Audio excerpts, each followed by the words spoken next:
Bom, para situar um pouco o Giordano Bruno, para que a gente possa compreender o seu embate, o Giordano Bruno nasce no sul da Itália, Nola, por isso que muitas vezes nós fazemos referência à filosofia nolana, ou filósofo de Nola, e é formado num convento de dominicanos. Para que a gente possa entender um pouco isso, é preciso lembrar que os dominicanos servem, nessa metade do século XVI, como importantes vetores de difusão ainda da filosofia aristotélico-tomista, filosofia essa que vinha sendo atacada já há 2 séculos pelos humanistas, e são inquisidores famosos. Então é nesse meio que ele é criado. Rapidamente ele entra em conflito com esse meio. Mas é importante essa referência ao lugar de criação intelectual dele para dizer que Giordano Bruno conhecia muito bem o aristotelismo. Conhecia muito bem aquele saber que estruturava em grande medida a sua época.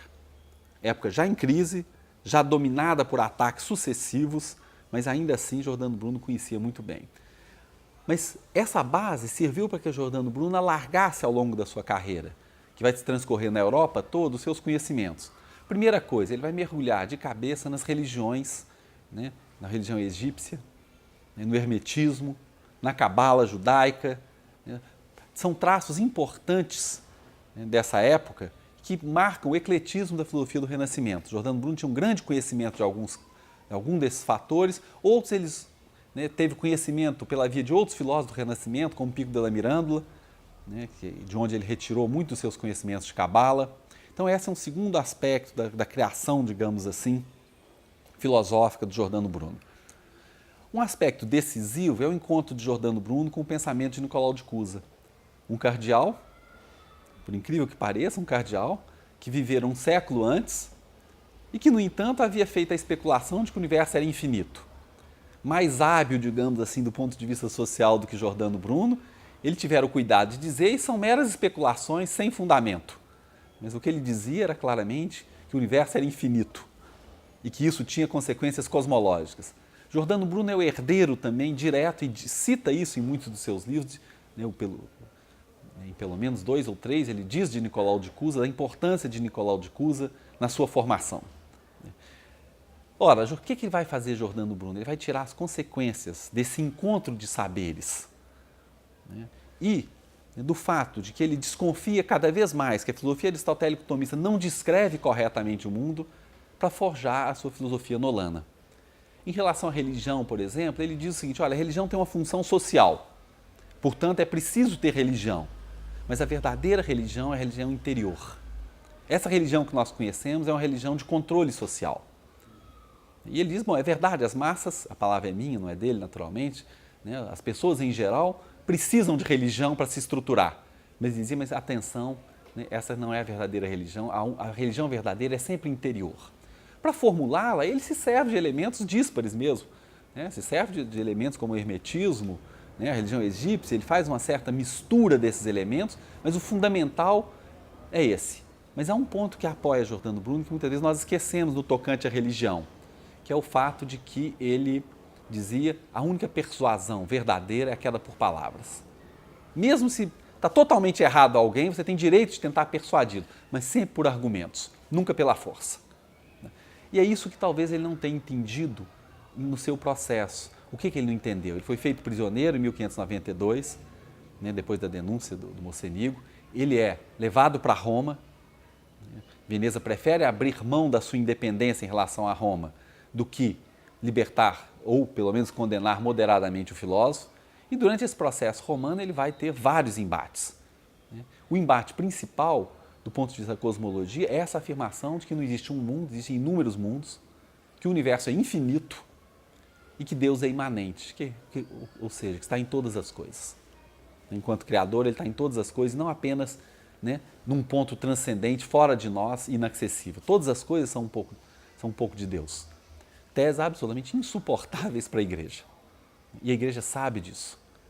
Tanto é, gente, porque Belarmino, muitas vezes a gente lembra da peça do Brecht, enfim, sabe um pouquinho de Galileu, pode passar a impressão que Belarmino, que é o cardeal que entra na fase final do processo de Giordano Bruno, fosse, enfim, alguém tosco, violento, nada disso. Belarmino é um intelectual da igreja, tipicamente formado nesse período, é um teólogo de primeira linha e que sabe que Giordano Bruno é de fato uma ameaça né, enquanto filósofo e também enquanto teólogo. Giordano Bruno aceita, né, seus erros no plano da teologia, mas não aceita que uma filosofia possa ser derrotada pela intolerância. E esse aqui é o ponto, que talvez nos conecte, né, tão facilmente a ele hoje, ou seja, é que no lugar de discutirmos argumentos, né, argumentos são contrariados e destruídos por elementos que são exteriores a ele. Em algumas sociedades hoje até o próprio argumento teológico volta, em outras, né, é a vacuidade do poder que faz com que argumentos sejam destruídos simplesmente pela imagem. Esse que é o ponto. E talvez, eu dizia, né, da ingenuidade de Giordano Bruno, o que ele a gente pode dizer que ele foi ingênuo durante o processo? Primeiro, ele tentou salvar a vida. Então, não é verdade que ele se lançou na igreja de qualquer forma. O que talvez ele não tenha compreendido é que Bellarmino não ia discutir com ele filosofia. Que Bellarmino não era passível, não era alguém passível de ser convencido. Porque a função da Inquisição era derrotar a heresia, não podemos esquecer isso. Então, nem mesmo dizer que a Inquisição desejava a morte de Bruno é cometer um erro histórico.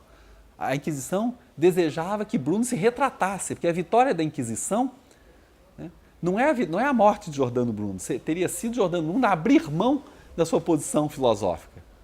Por isso que Giordano Bruno, né, quando ele é levado para a casa do cardeal Mandruso, já no começo de 1600, para ouvir sua sentença, ele ouve a sentença, na verdade, não é uma condenação direta à morte, é de fato, mas ele é entregue aos poderes seculares que vão executá-lo, ele sabe perfeitamente disso. Depois de ouvir essa sentença, ele diz para os seus inquisidores: vocês têm mais medo das sentenças que proferiram do que eu que a escutei. Então, a plena consciência até o final da sua vida de que ele, de fato, né, não cedera. Então, nesse sentido, para a Igreja, a morte de Giordano Bruno, para a Inquisição em particular, de alguma forma é uma derrota. Não foi capaz de demovê-lo da ideia de pensar livremente. Agora, é claro que, assim dizendo, há um processo humano, né, extremamente doloroso. Giordano Bruno foi submetido provavelmente à tortura. Eu digo provavelmente porque, do ponto de vista histórico, nós temos, né, o pedido dos inquisidores de que ele seja torturado, não há nenhum documento, mas é mais do que normal supor que ele tenha sido torturado, porque era um método normal da Inquisição. Mas até isso ele resiste. Ele resiste e, de certa maneira, ele resiste até perceber que não há um contexto de diálogo, de debate, né, com a Inquisição. Talvez é isso que eu chamo de ingenuidade, que eu estou me referindo algumas vezes já. É achar que um poder constituído, quando se vê ameaçado, aceitará o diálogo. Esse poder não aceita o diálogo. Eu acho que a primeira conversa talvez interessante fosse por que escolher Giordano Bruno numa discussão sobre o intelectual contemporâneo. Sobre essa crise do intelectual contemporâneo, sobre essa dificuldade do intelectual contemporâneo lidar com, né, os problemas da atualidade e continuar a influenciar a nossa sociedade, como o fez, né, em vários séculos. Giordano Bruno, né, eu acho que é uma escolha feliz pela consequência da sua própria obra. Foi alguém que levou até as últimas consequências a escolha que ele fez, né, e os embates que ele aceitou ter em nome, né, da sua filosofia.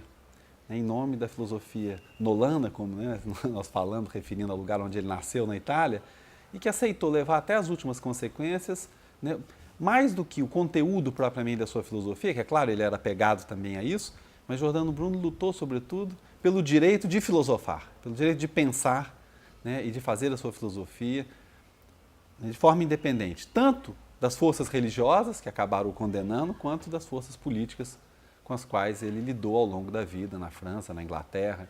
Então, acho que essa aqui é uma coisa interessante, esse intelectual, né, do final aí do Renascimento, ele vai morrer em 1600, e isso é uma data paradigmática para nós, porque marca, primeiro, uma passagem para a Idade Moderna, de alguma maneira. É claro que não se trata aí de fixar datas, mas, enfim, é uma passagem, e é um intelectual de passagem também nesse sentido. Quer dizer, é um intelectual que tomou do seu tempo tudo que ele pôde, desenvolveu uma filosofia muito pessoal e lutou por ela até o fim.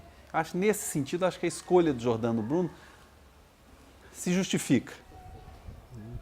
Se justifica, é claro que nem tanto para fazer dele um ideal, né, ou para tomar dele um mito, o aspecto, né, quase mitológico da sua existência, mas ao contrário, porque é como paradigma, alguém que levou até o fim, até as últimas consequências, né, essa briga pela independência, pelo lugar da reflexão livre, aceitando, né, de certa maneira, a condenação que se seguiu, né, a sua prisão e posterior processo. Bom, o embate basicamente de Giordano Bruno, Giordano Bruno saiu, ele, né, era um frade dominicano que foi expulso da sua ordem muito novo. Ele teve problemas com a sua ordem, na verdade não foi provavelmente expulso, ele fugiu. Né? Ele foge, teve um primeiro embate ali com a Inquisição em Roma e vai ter uma vida errante na Europa. Então, primeiro há um primeiro embate que vai ser, digamos assim, diluído ao longo da sua existência. Né? Nas várias universidades, cortes que ele frequentou, ele ensinou a arte da memória em Paris, foi junto com o embaixador francês, né, para a Inglaterra, onde ele constituiu uma parte importante da sua obra. As obras italianas de Giordano Bruno, na verdade, foram escritas durante o seu período, né, londoniano. Então, já nessas várias etapas da sua vida, ele já tem um embate com o poder nas suas várias formas. Em Oxford, por exemplo, um centro, né, importante, né, do saber escolástico ainda da época, dogmático, né, muito ligado ainda às formas da igreja, ele brigou com quase todo mundo, aceitava debates muito francos. Então, essa é uma primeira dimensão do conflito dele, de aceitar debates. Inclusive, fez circular a ideia de que era alguém que não aceitava, digamos assim, ser contrariado ou coisas do gênero. Ele tinha um temperamento difícil, de fato, o que não tem nada a ver com a sua filosofia. O segundo grande embate ocorre quando ele é feito prisioneiro da Inquisição. Ele está na Alemanha, em Frankfurt mais precisamente, recebe um convite de um nobre veneziano, né, para ensinar arte da memória e magia.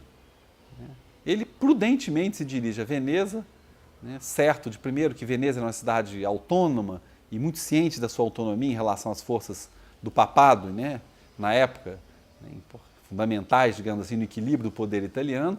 Ele vai, então, para Veneza ensinar a esse Mocenigo, né, a arte da memória, né, a arte da memória e magia, e é nesse contexto que ele é feito prisioneiro pela Inquisição depois de ter sido denunciado pelo Mocenigo. É aí que começa, digamos assim, o seu segundo grande embate. Ele é feito prisioneiro em 1592, vai sofrer um longo processo e vai ser executado em fevereiro de 1600.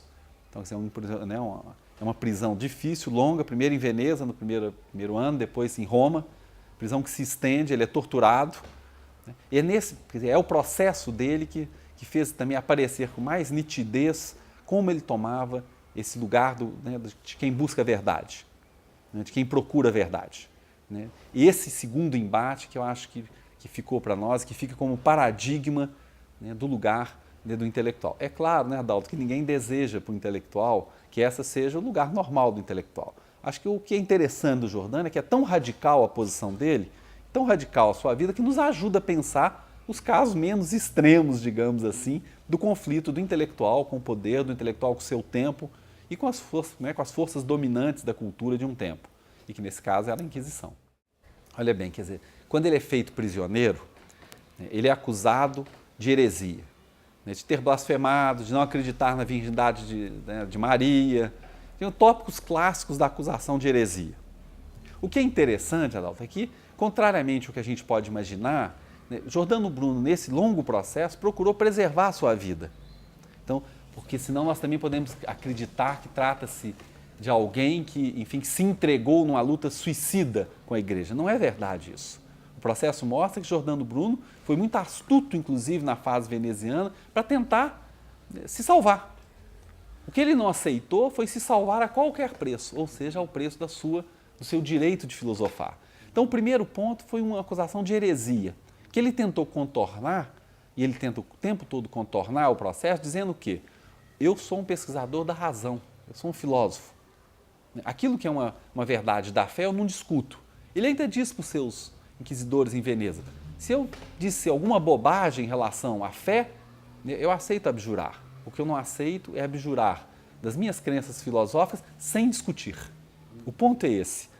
O ponto de Giordano Bruno não é uma atitude suicidária, não é alguém que, digamos assim, partiu para o enfrentamento com os poderes sem medir suas forças, né, e que, ao contrário disso, procurou se salvar, mas não ao preço da liberdade de pensar. Então, esse primeiro ponto é uma acusação de heresia. E é interessante porque em Veneza não se sabia propriamente quem era Giordano Bruno no detalhe. As suas obras filosóficas não eram tão conhecidas assim. ou melhor, não era tão conhecida pelos inquisidores de Veneza. E ele se aproveita disso para tentar se livrar do processo com a condenação pequena. Mas ele é levado para Roma, né? E aí começa um longo processo, e na verdade só 3 anos depois é que suas obras filosóficas são analisadas. Então aí começa uma segunda dimensão do conflito, propriamente filosófico de Giordano Bruno com a igreja. E há uma terceira dimensão do conflito, que é propriamente a sua atitude, que eles diziam, blasfematória. Giordano Bruno não se limitava, digamos assim, no plano da linguagem, a respeitar os cânones da época. Então são 3 conflitos, no plano da religião, no plano da filosofia e no plano dos costumes. Então, nesses 3 polos é que ele conduz esse conflito de maneira diferenciada. O que diz a religião, embora ele tenha toda uma concepção do que seja religião, do que deva ser a religião, ele procura, digamos assim, aceitar como uma regra quase de sobrevivência que nesse plano ele não pode ir contra a igreja. Embora tivesse concepções totalmente divergentes da fé católica. Agora, do ponto de vista da filosofia, ele não abdica de discutir, por exemplo, a sua teoria do mundo, dos mundos inumeráveis, não abdica de conversar sobre o mundo infinito, sobre os universos. Esses pontos que constituem a sua filosofia, ele não negocia.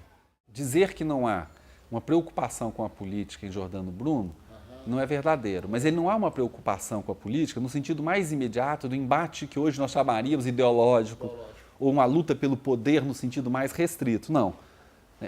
Na medida em que há uma fronteira entre saber e poder que se confunde, que saber e poder se misturam, é que Giordano Bruno aceita a briga, o debate e o embate com o poder, mas do ponto de vista do saber. E é isso que provavelmente o aproxima do Merleau-Ponty. Quer dizer, o intelectual combate sim e aceita sim entrar na briga pelo poder, mas de um ponto de vista em que o saber está em questão, o que também altera o saber. Não há saber que não seja alterado por esse embate. E Giordano Bruno, a crença dele é que o saber pode e deve ser alterado nesse embate, desde que seja por argumentos. E eu acho que isso aproxima da situação do intelectual contemporâneo, que muitas vezes pretende sair daquele campo que o define, que o coloca na sociedade, que lhe dá papel na sociedade, para ocupar um lugar que não é dele. Que não é dele ou no qual ele não consegue propriamente agir. Vai disputar com outras forças, com outros agentes, e que ele nem sempre está preparado para isso. Então, acho que o interessante de Giordano Bruno não é negar, querer um saber puro, que não tem nenhuma relação com o poder, não se trata disso. Mas trata-se, ao contrário, de aceitar a interface, mas de se colocar do ponto de vista do saber para aceitar o embate, para aceitar na disputa, mas guardando a especificidade, que é de onde que eu falo. E ele fala, por exemplo, no caso de Giordano, várias vezes para os seus inquisidores, eu sou filósofo, que o acusam, por exemplo, de querer ser capitão e servir-se desse poder para alguma coisa, e isso é completamente ridículo. A única coisa que eu sei fazer é filosofia, e é desse ponto de vista que eu estou falando. Então, é isso que eu acho que define e que nos ajuda a compreender um pouco essa crise atual dos intelectuais, de onde que é possível enfrentar, conversar, disputar. Qual que é a especificidade desse lugar tão em crise nos dias de hoje? Um lugar tão difícil de ser ocupado. Primeiro isso, o ponto inicial da nossa conversa hoje sobre o intelectual é que, de fato, esse lugar ele não está dado para sempre. Ele depende das circunstâncias de cada época. E na nossa época, esse lugar do intelectual é um lugar difícil de ser ocupado. E ele se torna ainda mais difícil de ser ocupado, eu acredito, por causa do tempo da reflexão. Porque é fato que nós vivemos numa época de aceleração da história, de aceleração do cotidiano. Os meios tecnológicos que estão à nossa disposição alteram a nossa relação com o tempo cotidiano. A pergunta é se é possível alterar também o tempo da reflexão, no sentido daquilo que a reflexão pode prestar de serviço ao nosso próprio tempo, para que nós possamos compreendê-lo. Então, muitas vezes, acho que o intelectual sai do seu lugar, que é modesto em muitas vezes. É modesto, mas que tem uma função. Agora, fora dele, é como se ele pudesse competir com esse tempo acelerado. Competir no mesmo lugar onde outros profissionais fazem bem o seu trabalho, que faz parte da sua estratégia, mas onde muitas vezes o intelectual é simplesmente, guiado por outras forças, por outros compromissos que não o seu. Então, de um lado, é fato que é um lugar modesto do intelectual, há uma crise real desse lugar, mas eu acho que ela se torna ainda mais profunda quando ele perde a especificidade daquilo que constitui o pensamento e a reflexão, que é um tempo de maturação, que é saber que a atuação no cotidiano, a resposta imediata à atualidade, não é o papel da filosofia, não é o papel da reflexão, né, maior da filosofia. O que não quer dizer que a filosofia não seja capaz de influenciar o cotidiano. Claro que ela é, mas acho que ela é tanto mais capaz, quanto mais ela for capaz de guardar a sua especificidade, guardar a sua forma de fazer. Então, muitas vezes, né, e não é só no Brasil, em absoluto, mas, enfim, né, no mundo ocidental, né, há uma crise qualquer de natureza religiosa ou política ou militar, rapidamente a cena é ocupada, enfim, por intelectuais. O que ocorre? Muitos desses intelectuais que aceitam esse desafio permanecem no lugar da opinião. É claro que há um lugar para a opinião na cena política, é necessário que haja esse lugar. Mas quando se toma o lugar da opinião, já não se está mais tomando o lugar da filosofia, ou do conhecimento, ou das ciências sociais. Se está tomando o lugar que cada um de nós, como cidadão, pode ocupar. Não há mais diferença nesse caso entre o fato de ser intelectual ou não, ele já não é relevante. Talvez ao contrário, o fato de pertencer ou de ter um conhecimento maior da política do seu interior, ou enfim, outra situação, favoreça e torne mais importante a opinião de alguém do que do fato de ser intelectual. Então, acho que se ele também abdica da especificidade do seu lugar, ele se torna menos eficaz, menos presente na cena contemporânea e não o contrário. Não se trata, né, me parece, pensar, desprezar os meios. Em absoluto, não há como desprezar os novos meios, muitos são sensacionais. A internet é um meio sensacional. Agora, qual lugar a ser ocupado? Qual a especificidade do uso do meio? Porque se são meios, podem ser usados para fins diferentes. Eu acho que é isso que muitas vezes tensiona esse lugar do intelectual e termina por esvaziá-lo. Porque para responder à atualidade, eu acho que há profissionais muito mais capazes, muito mais bem equipados para fazer esse jogo, né, com relação ao cotidiano, à velocidade do cotidiano, do que muitas vezes o intelectual que fica perplexo e diante da crise e que se expressa simplesmente, enfim, exatamente para fugir do silêncio. Não, muitas vezes talvez o silêncio permita que uma intervenção posterior tenha muito mais sentido, embora seja mais difícil, mas que tenha muito mais sentido para a própria atualidade do que daquele que se lança na arena, né, sem reflexão. Assim como Giordano Bruno foi um marco no começo da modernidade, desse confronto entre poderes estabelecidos e filosofia e a nova ciência, não é à toa que o cardeal Bellarmino é um ator importante no processo de Galileu e no processo de Giordano Bruno, o Affaire Dreyfus também marcou o aparecimento desse intelectual, né, que no século XX vai atuar muito diretamente na cena. Claro que a gente se esquece um pouco que o Affaire Dreyfus foi uma forma muito mais longo do que hoje a gente costuma chamar um affaire. Né, assim, foi muito mais preparada, a entrada do Zola na cena não é no primeiro dia, né, e dividiu a opinião francesa gravemente. Então é um affaire de longa duração, isso é um fato a ser considerado, e que marcou também o aparecimento desse intelectual engajado. Agora, a verdade, né, que tal, o mundo nosso hoje também é um mundo plural. Essa cena, ela não é mais uma cena só. Não é verdade? Não há mais a possibilidade de repercutir alguma coisa de maneira unitária em todo o espaço, né, público. Né? Basta ver, o número de canais de televisão faz com que não exista, mesmo que hajam meios de comunicação mais influentes, né, eles se multiplicarem. E assim também as zonas de influência dos diversos intelectuais, artistas, enfim, por aí vai, são múltiplas. Então, eu acho que um intelectual capaz de agir, digamos assim, diante de uma cena, né, unificada, essa cena não existe mais, ela se partiu, os públicos se partiram também. Então, acho que o intelectual, primeiro, tem que conhecer esse mundo, tem que saber que a sua atuação vai ter que ser parcial. Em que sentido? Ele terá meios aos quais ele terá acesso e outros meios aos quais ele não terá acesso. Agora, se ele quiser competir com o popstar, quer dizer, com esses que são os grandes ícones, né, desse tempo partido, ele vai perder. Ele não tem as ferramentas e até se tiver, é mau sinal. É um rebaixamento, mas não no sentido, enfim, do indivíduo, mas simplesmente porque para ser popstar, né, são necessárias características que não fazem parte daquelas necessárias a um intelectual. Olha, quantos exemplos nós não temos de pessoas que não sabem dançar, não sabem falar, não sabem falar coisa alguma e que são uma imagem poderosa. Você acha que o nosso tempo é um tempo em que a imagem, né, tem uma força, tem uma pregnância no nosso cotidiano que não pode ser desprezada.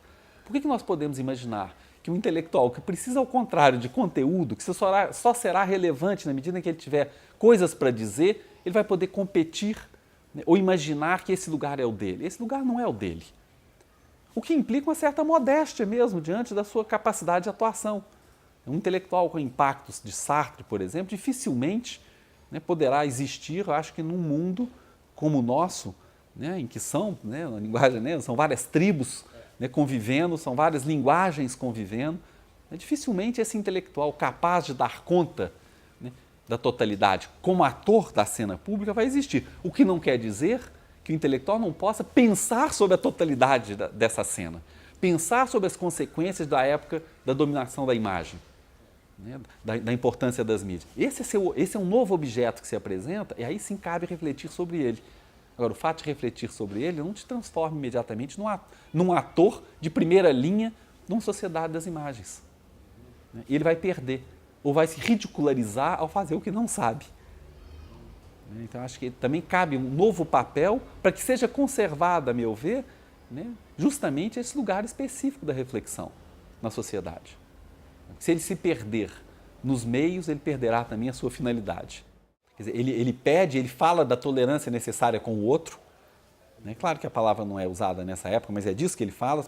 Ele diz, olha, os apóstolos converteram muito mais gente do que a Inquisição. E ele pede para conversar sobre filosofia o tempo todo. O que ele não percebe é que justamente essa intolerância, ela é definitiva, ela é sem falhas. Que nada do que ele dissesse, né, poderia salvá-lo.